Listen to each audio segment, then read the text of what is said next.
Hey bitches, welcome back to my channel, or if you're new here, just welcome in general. Today, I thought I'd kick off the end of the year early and do a video based on the best standalone romance novels I read this year. Can you believe that it is like December? Well, it's almost December. Like, you're joking me, right? We're setting up Christmas trees and shit. What the fuck is that? What a year 2020 has been, hun. Who would have thought that we would have lived through a fucking pandemic? Like, what the fuck is that, hun? Never saw that coming. Now, just because I am saying these are the best of 2020, it doesn't mean these books actually were released in 2020. A lot of these actually were released last year, or they may even be older. I just read them this year and fell in love with them. These are the books that fucked me up. These are the books that got me addicted to romance. These are the books that I walked around work envisioning that I was a character involved in the book in my head. Like, I downloaded the Spotify playlists. I dreamt about these books. Let's talk about my favorite standalones. The best of the best, in my opinion. Alright, so the first standalone that I read this year that I fell in love with, Birthday Girl by Penelope Douglas. I do believe that this came out last year, but as I said, I read it this year. Oh my god. This is the book that made me fall in love with age gap romances. This was the book that made me really intrigued about slow burns. I absolutely love this story. I've read it countless of times. I have it on ebook. I have it on Audible. I'm waiting for the paperback to come in the mail. Like, I am obsessed with this book. I recommend this to everyone. This is just perfection on another level. So it's about this girl called Jordan. She's 19 years old. She's in a relationship, and unfortunately her and her partner get kicked out of the apartment that they're living in. And her partner suggests that they go and stay with his dad. Jordan and her boyfriend end up moving into Pike's house, and a romance kind of kindles between Pike and Jordan. So Jordan is 19 and Pike is in his 30s. He is quite young. He had his son quite young, and his son and him actually have a pretty damaged relationship. So that's also another conflict to throw into the book. This is the type of book where they don't have sex straight away. You know, they don't declare their love to one another straight away. This is the type of book that builds tension, builds chemistry. There's so many moments in this book between Pike and Jordan that just get your gut going. Like, I was squealing bitch because I just wanted them to fuck. I just wanted them to get together so bad, regardless of the fact that Jordan is Pike's son's girlfriend. I love this book. It was really humble too. A lot of age gap stories. You know, the main hero in the book, they're, you know, billionaires, where Pike's character was a humble character. You know, he was a construction worker. He had money, but he wasn't like bougie. You know, he liked to go camping and things like that. It was a beautiful read, honestly. I loved it so much. And even though the age gap's quite large, and there's the taboo aspect of it being Jordan's boyfriend's dad, it's beautiful, brilliantly written, one of the best age gaps, best slow burns I've ever fucking read. Next up, we have another book from Penelope Douglas, which is Credence. Now, a lot of you guys always suggest me reading this. I read this at the start of the year. This is hands down one of my favorite books I've ever fucking read. I loved this book more than Birthday Girl. So Credence is about this girl who loses her parents. Her parents end up committing suicide and she has no guardian. She gets contacted by her step-uncle from her dad's side of the family, who she's never met before. And he kind of rings her up and goes, hey, I got the will. Your parents pretty much have said that they want me to be your guardian. So I live up in the mountains in Colorado with my two sons. Come and live with me. So she's about 17, I'm pretty sure, and she decides, yep, I'm gonna go up to the mountains and live with my step-uncle I don't know and my step-cousins that I've never met before, and just try and figure out who I am. She's very lost. She's a lost soul. She doesn't know who she is, what she wants to be. She's not used to like love and affection because her parents loved themselves and loved each other more than they loved her. She's stuck in the mountains, hun. It's snow season, bitch. So when it's snow season, obviously the roads and stuff are blocked. So they pretty much are in the mountains for like 3 months without contact from the outside world. So there ends up being a situation between her and her uncle. as well as her and her step cousins. So she gets romantically involved with all three, and it is fucking fabulous. Do not judge. They're not related and they don't know each other, okay? It's amazing. It honestly is just one of those books that took me out of this world. I felt like I was in the mountains when I was reading this. Brilliant. My favorite book of all time. Then we have Mr. Masters by T.L Swan. I love this author. I've done a whole video about all the books I've read from her.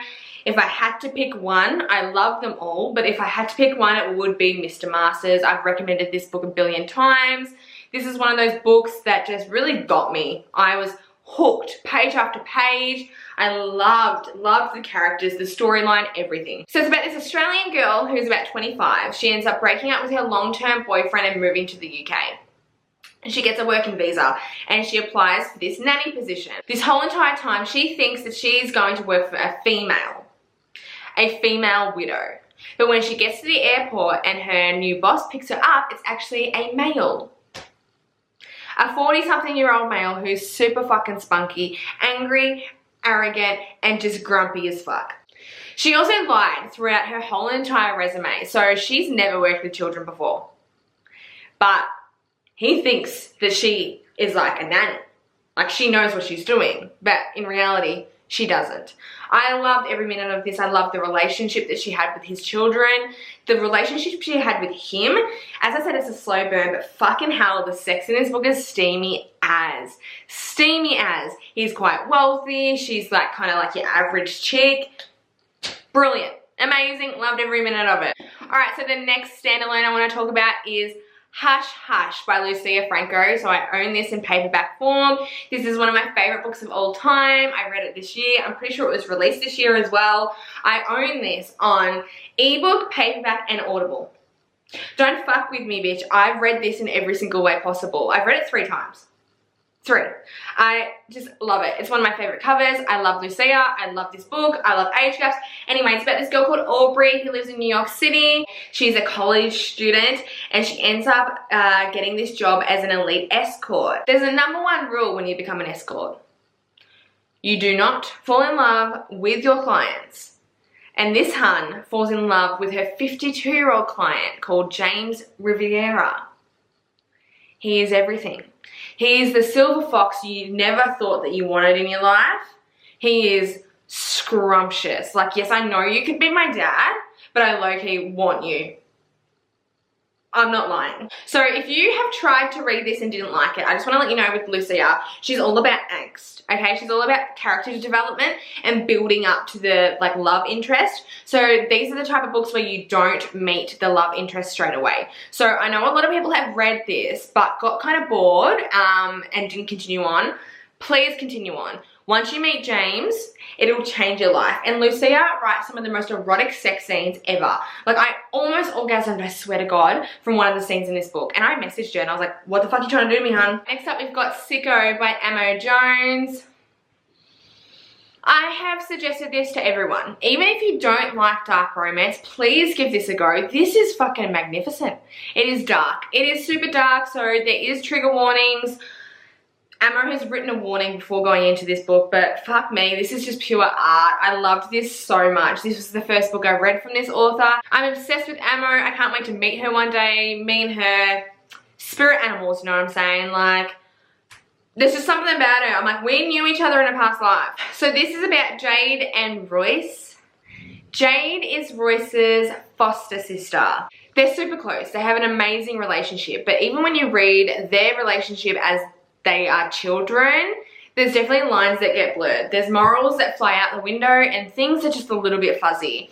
Royce ends up fucking off. He ends up leaving her. See you later, sis. I'm going to do my own thing. And then 4 years later, he comes back into her life and he's now a part of a motorcycle gang and his nickname is Sicko. This book has a lot of different content in it and it also has a lot of plot twists. Amo's the type of writer that puts stuff in her books to fuck with you. It's just the way it is. And there's some really deep, dark scenes in this book. Human trafficking, sex kind of slavery, that type of stuff. And also motorcycle gangs. So if you're into the whole criminal syndicate type of shit, MC clubs, this is where it's at. Next up, we've got Den of Vipers, which is a reverse harem book. I know so many of you guys have already read this from my recommendation, but oh my god, this is intense.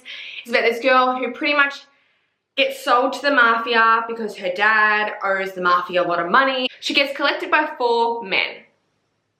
They take her to the apartment that they all live in and kind of keep her captive. She's sexually attracted to all of them. They're all sexually attracted to her. Eventually, she ends up having romantic relationships with each and every one of them, and it is something different, hun.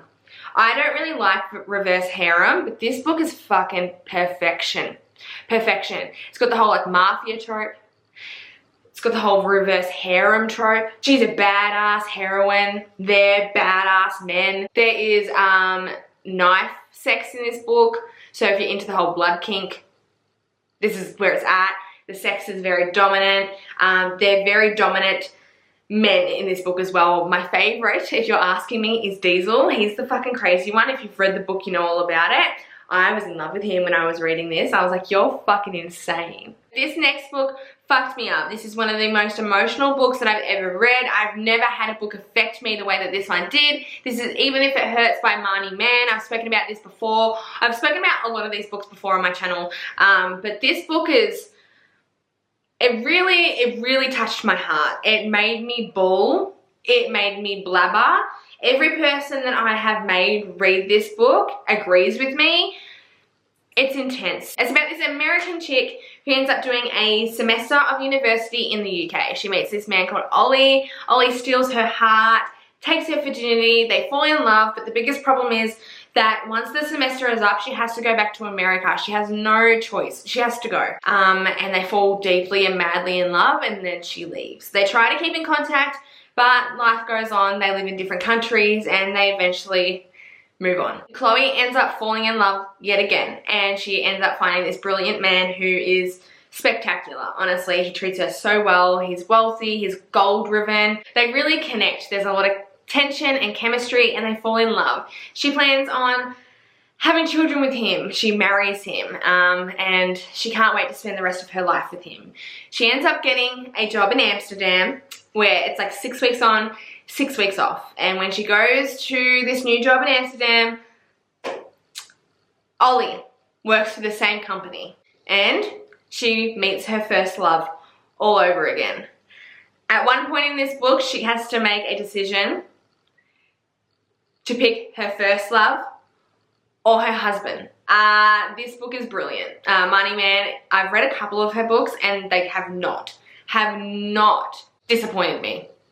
Incredible. You have to read it. Dude, I have to put The Wild in here. I know this is a really controversial book, but this book fucked me up. This is one of the best reads, like one of the best books I've ever fucking read. So The Wild is a very controversial book because it is a romance between a father and a daughter. So there is warnings before going into this book. If you're not into the whole incest trope, I wouldn't suggest reading this, but I kind of suggest everyone to read this. I know it's uncomfortable to read. I know it's uncomfortable to read because I was uncomfortable reading it too. But when I got to the end of the book, I was like, wow. Some authors have to tell these stories. They have to be told. They have to be told.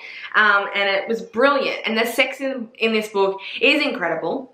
And you're not meant to enjoy it, but you do. It's just fucking crazy. It's one of those books that you have to put yourself in the character's shoes to understand. And if you were living in the wild, hun, I guarantee you'd be into this shit too. Then we have No Tomorrow by Carian. This is an emotional book, but this is just one that stuck with me. I've only read it once, but it's just one of those books that completely rolled me. My emotions when reading this book were all over the place. It's about this girl who ends up falling in love with a homeless musician. It's very emotional, this book. Like, I was crying before even any conflict happened. Their love is so intense and so strong and just incredible. Like, fucking earth-shattering love, you know what I mean? They end up going through a lot of turmoil within their relationship. And Blue ends up leaving Piper and she has to move on with her life. A few years down the track, she hears Blue playing on the radio, and she decides to reach out to him and they reconnect. I don't want to give anything away with this book. It's one of those books you need to go in blind, 100%. Everything you can think that could happen, that could go wrong, that could break your heart, happens in this book. It is intense. I remember finishing this at like 2 o'clock in the morning, and I was sitting outside in front of my house in the middle of the night, just staring at the stars. Just like, what the fuck did I just read? Sweet Dandelion. I've recommended this in almost every video. Honestly, it's my favorite paperback. We already know this. It's about a relationship between a student and a guidance counselor. There's a lot about gun violence, trauma, anxiety. It is brilliant. It is a very big book, and it is a bit of a slow burn as well, but fuck me. I love Danny and Lachlan. Like, they are goals in life. Like, Lachlan, I want you to be my boyfriend, hun. Get rid of the one I've got now. I want you. Oh, I loved this book so much. This is a page turner. Really easy to read. You just get like straight into business with this book, you know what I mean? Like, there's no like slow burn. It's just like, here we are. Here's the plot. Enjoy. So this is about this girl who is like in love with her stepdad. And something happens and a relationship between the two of them forms.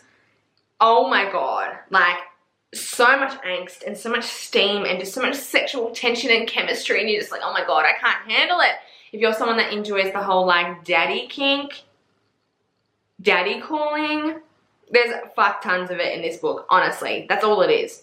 It's a bit more on the erotic side, but it's fucking spectacular. Okay, so that is it for the video. That's all my favorite standalones that I've read this year. I know 2020 has been a hard year for a lot of people. Obviously, who would have thought that in our lifetime that we would live through a pandemic? But not only that, I feel like a lot of things happened in the world this year. A lot of crazy shit came out. And yeah, when 2019 ended and 2020 started, I was so pumped for this year because the past couple of years had just been like a roller coaster within my family and within myself and with my life. And at the start of this year, I was really struggling, and I found reading, and I never, ever thought that my channel would turn into like a booktube channel. I never thought that. Like, I honestly never thought that, but I'm so fucking grateful for it. My channel has grown so much this year, like so much. Like, at the start of the year, I think it was like 15,000 subscribers maybe. That's how much we've grown. Like 15,000 of you more now have subscribed to me, and my voice is reaching corners of the earth that I didn't even know existed. And I'm just so happy. Like, I know 2020 has been a bad year, like for all of us, and the world that we live in, but it has been such a good year for my career and for this. I've got so many things in the works. Next year's gonna be crazy. I can't wait. And I just want to say thank you for subscribing to my channel, enjoying the books that I recommend, enjoying me. I know I'm a lot. Like, I'm a dramatic person. I have a foul mouth. I am very opinionated. I am very loud. And thank you for accepting that and loving that side of me. I don't feel ashamed anymore about who I am as a person, and I will not silence myself for anybody. So I just wanted to say thank you. And even though this year has been a bad year, it's been one of the best years of my life in the weirdest ways when it comes to you guys. Like, I love you. Like, you guys are changing my life. Like, every fucking day, every view, every ad you watch, every comment that you leave, it changes my life. I'm gonna be able to do things that I've always dreamt about. And that's because of you. Hopefully, by next year I can quit my fucking job and I can do this for a fucking living. I'm close. I'm so fucking close. I'm so close. A couple more views, hun. A couple more subscribers, a few more dollars in my bank account, and I can finally quit. Let's hope for 2021, hun. That's what's gonna happen. I'll be able to live my fucking best. Absolute fucking best. Anyway, I hope you guys enjoyed this video. Stay safe. I love you so much. Thank you for watching, and I'll see you in my next video. Bye.